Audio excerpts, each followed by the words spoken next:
My firm of over 20 professionals has represented individuals injured by vaccines for many years. And so we're very familiar with these heartbreaking stories, and I empathize with every one of you. While we've been representing people for vaccine injury for quite a while, it wasn't until the COVID-19 vaccine that our phones, emails, form submissions have reached an avalanche of submissions. If we could actually sue the pharmaceutical companies for all those injuries, it would actually be humanly impossible for my firm, or I think the collective efforts of all attorneys around the country that handle vaccine injury cases, which are about 100 attorneys right now, to handle all of those matters. As things stand right now, you can't sue Pfizer, J&J, or Moderna for any of the injuries. You can't bring a claim in the Vaccine Injury Compensation Program either. You're relegated to a program called CICP, which has a standard of proof that makes it almost impossible to obtain compensation, and even if you do prevail, the amount of compensation is de minimis for the most part. Among the folks that have contacted our firm are many physicians from across the country who themselves have suffered vaccine injuries. I've spoken to many of them, and while their stories vary, their injuries vary, there are three common themes that they all convey. The first one is that, and we heard a lot of you express the same here today, is that after they suffered an injury, they went to the very medical establishment that they work in to go and get treatment. And even though they themselves were physicians, the initial reaction they often got was one of, "We don't believe you." Often they were told it was psychological, referred to counseling, instead of treating the injuries that were being presented. And these are physicians. A lot of times they had to go to physicians that they went to medical school with or who they had worked with, those colleagues who would believe them.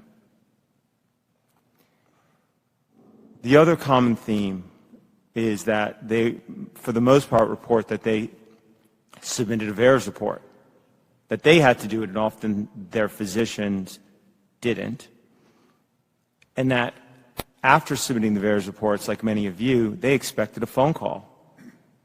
That never came. And a lot of them explain how they then would take the initiative to directly contact the CDC or the FDA or public health authorities themselves. And again, it was either silence or, after an exchange of some nature, the end result was typically the same. Don't worry. VAERS is not seeing this safety problem, so it's not an issue. Nothing to see here. Your issue is not an issue because it's not an issue in VAERS.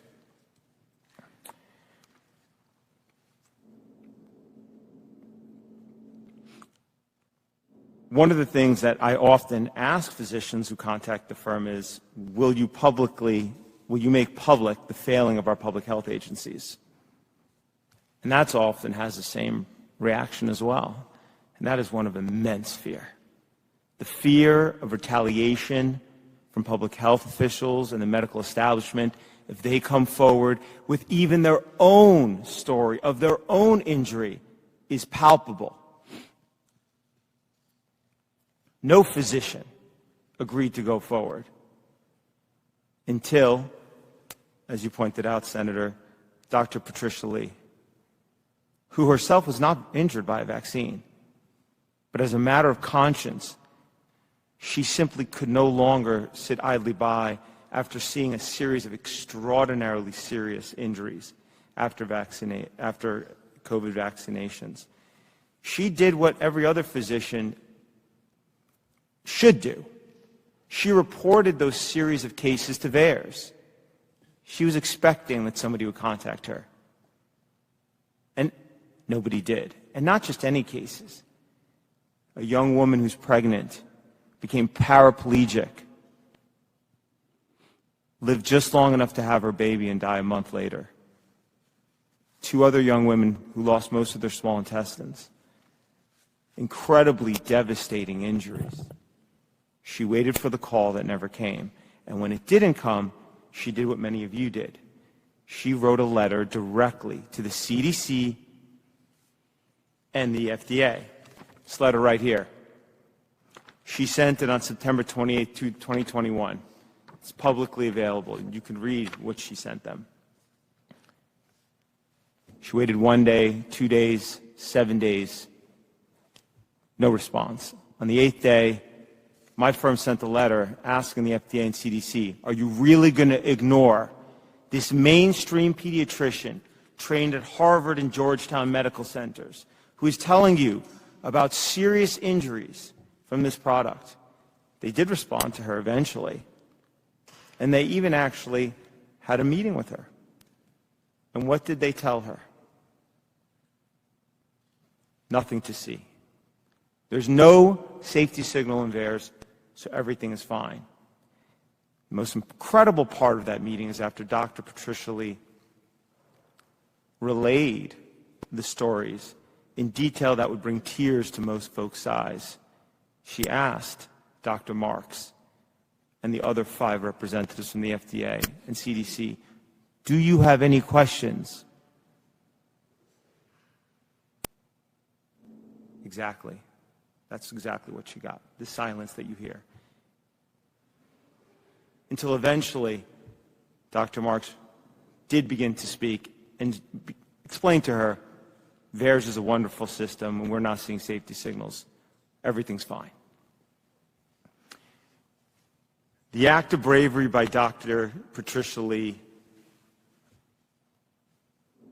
resulted in other physicians, or at least was the catalyst in other physicians and others reaching out to our firm with similar stories and now wanting and agreeing to go public. And on October 27, 2021, we sent this letter to the FDA, CDC, and NIH. And in this letter, we attach 11 declarations from physicians detailing similar catastrophic injuries from COVID-19 vaccines as detailed by Dr. Lee. We got a response. It's right here, and we've made it publicly available. You can find it. Not a single question about the injuries from our health authorities. The same retort. Everything's fine. VAERS says it's safe. Nothing to see here. What I'd like to also point out about these declarations is that most of the physicians, despite not being able to work anymore, despite they themselves being catastrophically injured, still would not put their names out publicly. Their declarations have their names and their identities redacted, because even though they can't even engage in their normal medical practice, they still have that palpable fear of retaliation from the medical profession and from public health authorities.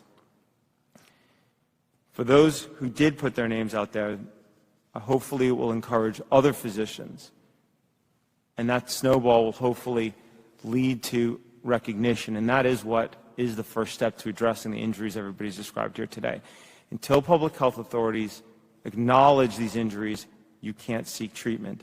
And I would add that it's also why everybody sitting here today, all of the physicians and the medical professionals, PhDs who are attending here today are putting, they know, we know, they're putting their careers on the line to come here and do this. And I'm sure that everybody is deeply appreciative that you guys are doing that. It should not be that any physician should have to, quote unquote, risk it all just to advocate for their patients. Thank you. Thank you, Mr. Siri. By the way, don't feel like you've been isolated in getting non-response responses. I've sent out 25 oversight letters, and when I rarely get a response. When I do, it's a non-response, as you and Dr. Lee have received as well.